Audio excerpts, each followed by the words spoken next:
now I have a special guest. Make sure I've got the mic there.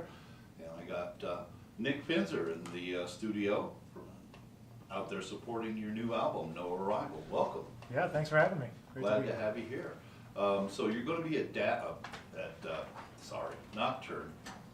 Nocturne tomorrow night from 7 to 10:30. People can come in and see you. They'll let you have a break in the middle. So you're working as a quartet? Yep, quartet tomorrow night.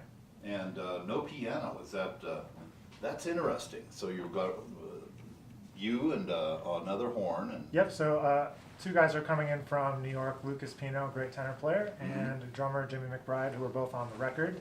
And so Lucas and I, for a couple of years, have done some touring together and done some music by Jerry Mulligan, and kind of done the two-horn thing. And so we've kind of continued that tradition, on this tour. And so some of the gigs we're doing on this tour have piano, and some don't, and some have guitar, and some don't. So we're trying to keep it interesting and keep mixing it up. So tomorrow night we'll be playing some of the new music, some old music, some Jerry Mulligan stuff, and kind of just try to do a whole bunch of stuff. That's something I'm always fascinated by. You have a guy like Bijou playing the bass with you. So it's like, you don't need a piano with this guy. But when you're playing, and how much different is it for you as a soloist or playing a line without the piano there? Do you notice it, or is it something you're just going through anyway? Well, there's definitely more space sonically. You can kind of fill it up. But I think the most fun part about doing it with two horns is that we can kind of keep playing along with one another, even when it's not our quote-unquote solo time. You're kind of hinting at the chords anyway. Yeah, we can kind of accompany one another and go back and forth and stay involved through the whole gig rather than play your solo and step to the side and let everybody go. You kind of can stay involved and play backgrounds and kind of just keep creating the music as the whole gig goes on. Yeah. And now you've got a serious background as a composer. You compose a lot of these songs on.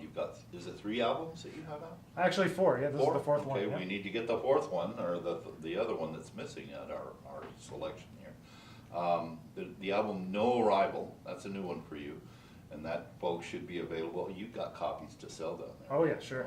See, there you go. So I recommend that you get to Nocturne. It's a great place. You're going to love playing down there. Have you been? I haven't been before. Okay. This is my first time. All right. It's in a great area of town, and it's an up-and-coming sort of Brooklyn-y kind of end of town down that we got going here. We're going to play something off No Arrival, the first cut you were talking about, and I like it. Rinse and Repeat. Sells a lot of shampoo. So when you're composing, is it that you sit down and you say, I'm doing an hour of composing today, or do you do it as just when you're jamming, or do you do it on the piano, or how is a trombonist compose? Well, I think it's probably different for everyone, but for me, I have to kind of make it a practice, like you were saying. It's every day. It's like practicing my instrument. I practice composing. And kind of, so when the time comes that I need to finish some compositions and I have a record date coming up, I have a kind of a book full of ideas. And there you go. And so I just kind of try to compose as I can every day, and then kind of have stuff to pull from when it's time to make a record. Incredible. Well, if you're just tuning in, folks, my guest is Nick Finzer, and he's a trombone player. Where are you out of New York? Yep, I live in New York. And is that where you were brought up and raised and everything, or? I actually grew up in Rochester, New York, so upstate New York, about 6 hours away from the city, and then moved down to New York City in 2010. In 2010, and then, so and you went to school there too, right? Yeah, I did. I did my master's at Juilliard. All right. Well, man, gone are the days when I just picked up the horn and started playing. Yeah, it's a little I don't different. know about that. But that's all is well. I think that's keeping the music to survival. Definitely. We were talking earlier, I was talking to you about how one of my earliest interviews was with Wycliffe Gordon, who is a mentor to you, and I was asking him who his mentors were. And I thought, I've been at this a long time. Because now here you come. So tell me about Wycliffe. How has he been helpful for you?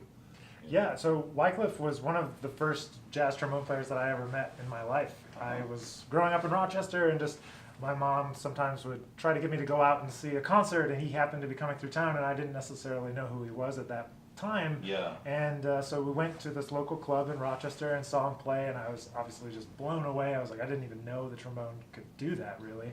I had just kind of gotten into playing jazz, and it was kind of through the music of Duke Ellington, so it was very apropos to hear him and kind of through that lens and through How that did tradition. trombone happen? Was it you saw the horn and thought it was cool, or you were playing when you were like a teenager and stuff? Yeah, I started in 4th grade. I mean, I didn't want to play trombone. I wanted to play trumpet or drums. Nobody does.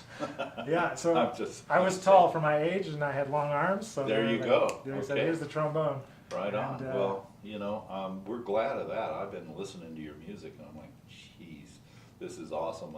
We're so glad to have somebody carrying on the tradition of an instrument. You know, I'm glad to see it, because I worried back in the day, who's going to pick it up? Who's going to keep going? And then Wycliffe comes along, and there's all these cats. And you also had some mentoring from Steve Turre, or was he a teacher or something? Yeah, he was a teacher of mine at Juilliard. Yep. Yep, I was married to a trombonist. Oh, okay. So Saturday Night Live came on, you know, shut up, I'm watching I'm this. watching the band. Yeah. Yeah, so we're gonna play Rinse and Repeat, Nick Finzer, and he's gonna be again at Nocturne tomorrow. So get down there before 7 o'clock, that's when everything opens up.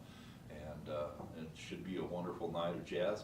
Get down there and check him out, and we're gonna play something off his album right now, No Arrival, on KUVO Jazz.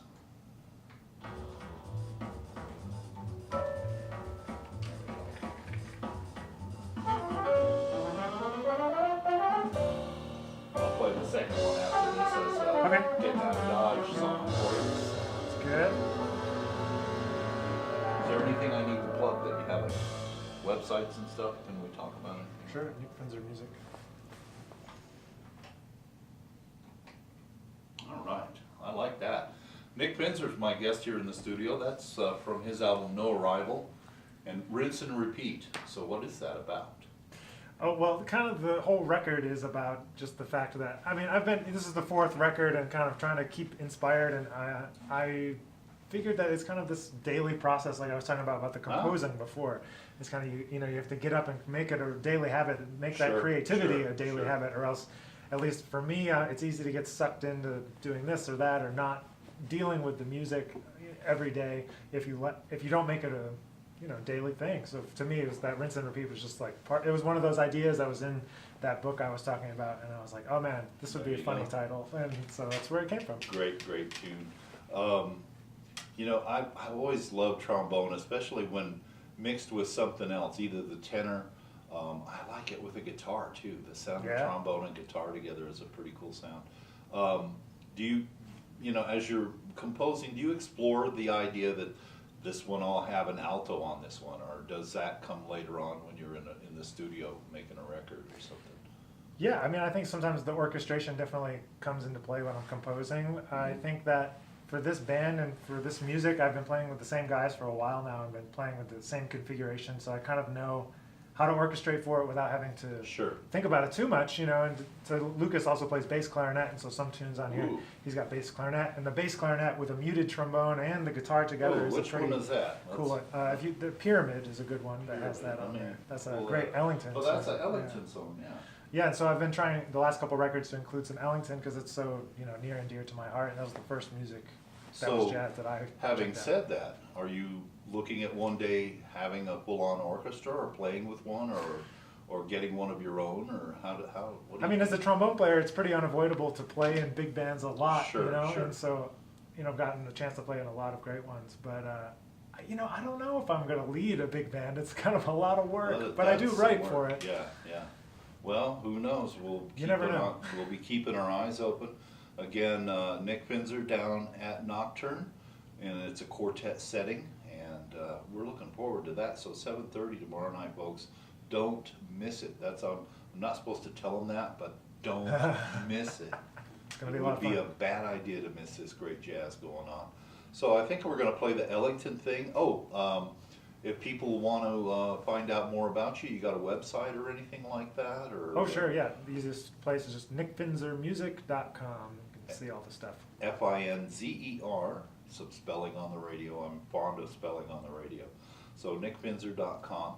And touring around the country, backing the album up and stuff like that? That's right. Yep, we're here in Denver today, going to San Francisco and Fort Bragg next couple days, then down to LA and over to Arizona. All over the place. All right. Well, thanks for coming by here at the studio. Yeah, it's my pleasure. Great talking to you, and hope to see you tomorrow night, and hope to see you folks out there tomorrow night as well.